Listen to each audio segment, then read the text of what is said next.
वडिलांनी घरी डोशाचं पीठ आणलं होतं. रात्रीच्या सुमारास डोसा झाल्यानंतर सर्वांनी तो आनंदाने खाल्ला आणि त्यानंतर 2 दिवसातच घरातील 4 जण आजारी पडले. आजारी पडल्यानंतर त्यांना रुग्णालयात नेण्यात आलं.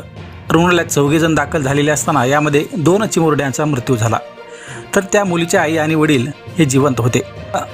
आता सध्या त्यांच्यावर उपचार सुरू आहेत. ज्या पद्धतीनं 2 चिमुरड्यांचा मृत्यू झाला तो मृत्यू कशामुळे झाला तर डोशाच्या माध्यमातून काही विषारी पदार्थ पोटात गेला असेल, त्यामुळे त्यांचा मृत्यू झाला.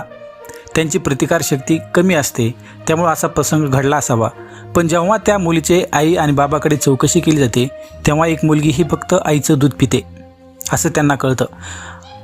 तर तिला दुसरा कोणताही पदार्थ खाता येत नाही, पण आईवडिलांनी सांगितलं. मग तिचा मृत्यू कसा काय झाला? त्यावेळी डॉक्टरांनी उत्तर देताना सांगितलं की आईच्या दुधातून मुलापर्यंत विषाचे संक्रमण होत नाही, त्यामुळे जो काही प्रकार झाला होता त्याचं गूढ मोठ्या प्रमाणात वाढले. आता त्यानुसार पोलिसांनी प्राथमिक स्वरूपात अकस्मात मृत्यूची नोंद तर केली आहे, पण या प्रकरणाची सखोल चौकशी करायला सुरुवात देखील केली आहे. ज्या पद्धतीनं हे प्रकरण घडलं त्याच पद्धतीने पोलिसांनी सुरुवातीपासून नेमकं काय घडलं होतं त्याची माहिती घ्यायला सुरुवात केली आहे. काही डोसा पिठाचे नमुने देखील तपासणीसाठी पाठवलेत. त्याचबरोबर जी लहान मुलगी होती त्या मुलीचा मृत्यू कशामुळे झाला हे देखील तपासणीसाठी पाठवलेलं आहे. त्यामुळे सत्य बाजू उघड होणार आहे. परंतु आईच्या दुधातून हे झालंच नाही अशी स्पष्ट भूमिका डॉक्टरांनी मांडली आहे. मग या पाठीमागे काय घातपात आहे का हे देखील आता रिपोर्ट आल्यानंतर कळणार आहे. तर हे प्रकरण नेमकं कुठे घडलं होतं तेच आपल्याला या व्हिडिओच्या माध्यमातून जाणून घ्यायचं आहे. गुजरातमधील अहमदाबाद शहरातील चांदखेडा येथे एकाच कुटुंबात ही घटना घडलेली आहे. जी घटना घडल्यानंतर त्या 2 चिमुरड्यांचा मृत्यू झाल्यानंतर सर्वत्र हळहळ व्यक्त केली जाते. डोशाच्या पिठातून विषबाधा झाल्यानं 3 महिन्यांची राहा आणि 4 वर्षाची मिश्री प्रजापत्री यांचा मृत्यू झाल्याचा दावा कुटुंब करत आहे. परंतु डोशाच्या पिठातून जाणीवपूर्वक विष प्रयोग करण्यात आल्याची शक्यता पोलिसांकडून वर्तवण्यात येते.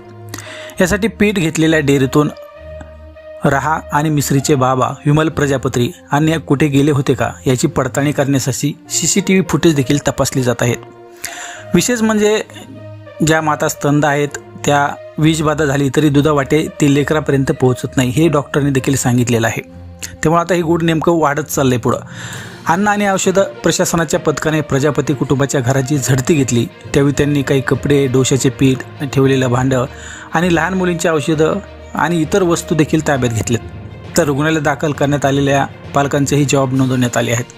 चांदखेडा भागातील मारुती प्लाझा सोसायटी आहे आणि या सोसायटीमध्ये विमल प्रजापती याने जवळच्याच घनश्याम डेअरीमधून डोशाचं पीठ विकत आणलं होतं. डोसे बनवून खाल्ल्यानंतर चौघांची प्रकृती बिघडली होती. 4 एप्रिलला 3 महिन्याच्या मुलीचा मृत्यू झाला. 5 एप्रिलला 4 वर्षाच्या मुलीचा मृत्यू झाला. आता त्यानंतर चांदखेडा पोलिसांनी या अपघाताची नोंद करत तपास देखील सुरू केला आहे. आता येल विभाग जे आहेत त्याचे ACP DV राणा मानले की सविस्तर न्यायवैद्यक तपासणीसाठी 3 महिन्यांच्या राहाची बॉडी बाहेर काढली होती. आता पॅनल शवविच्छेदनासाठी ती सिव्हिल हॉस्पिटलमध्ये देखील पाठवण्यात आलेली आहे.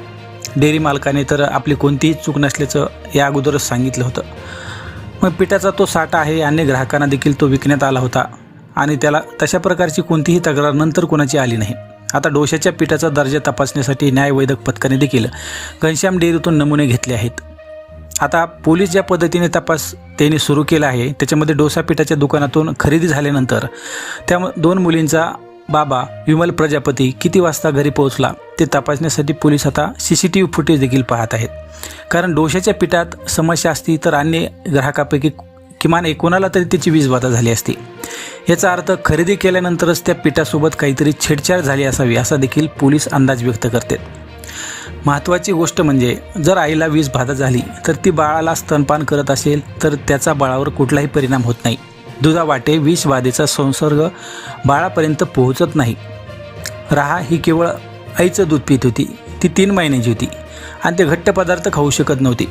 त्यामुळं घटनेचं नेमकं गूढ वाढले. आता ज्या पद्धतीने डॉक्टरांनी सांगितलं की आईच्या दुधातून होऊ शकत नाही त्यामुळे तो प्रश्न तर बाजूलाच राहिला. मग त्या डोशाच्या पिठामध्ये त्या विमल प्रजापतीने काही मिसळ होतं का, काही घातपात करण्याचा त्याचा विचार होता का हे देखील आता पोलीस तपासत आहेत. मात्र ज्या पद्धतीने हे सर्व प्रकरण घडले यामध्ये आता प्रत्येक दिवस गूढ वाढत चाललं आहे. आता पॅनल पोस्टमॉर्टम रिपोर्ट न्यायवैद्यक पथकाच्या तपासणीचे अहवाल येण्यास जवळपास 15 दिवसांचा कालावधी लागणार आहे आणि त्यानंतर याच्यामधली सत्यता बाजू काय आहे ते देखील आपल्याला कळणार आहे. सध्या तरी या बाबतीत एवढंच. नंतर पुन्हा भेटूया नवीन अपडेटसह. तोपर्यंत नमस्कार.